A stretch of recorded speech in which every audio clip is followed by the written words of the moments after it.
गुरुवारी केस का धू नयेत. एक अक्कलकोट नावाचं गाव होतं. त्या गावात एक श्रद्धाळू बाई होती. ती रोज पूजा करत असे, पण गुरुवारी हमखास केस धुत असे. हळूहळू तिच्या घरात कारण नसताना खर्च वाढला. मन अस्वस्थ राहू लागलं. पूजा करूनही समाधान मिळेना. एक दिवस तिला स्वामी महाराजांनी विचारलं, गुरुवारी काय करतेस? ती म्हणाली, सगळं, अगदी केसही धुते. स्वामी हसले आणि म्हणाले, गुरुवार हा गुरुचा दिवस आहे. केस धुणं म्हणजे शरीरातील ओझ व लक्ष्मी तत्व वाहून जाणं.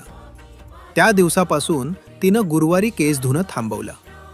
मन शांत झालं, घरात स्थैर्य आलं आणि पूजेला खरी एकाग्रता मिळाली.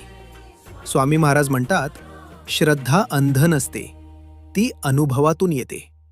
अशा माहितीपूर्ण कथा ऐकण्यासाठी व्हिडिओला लाईक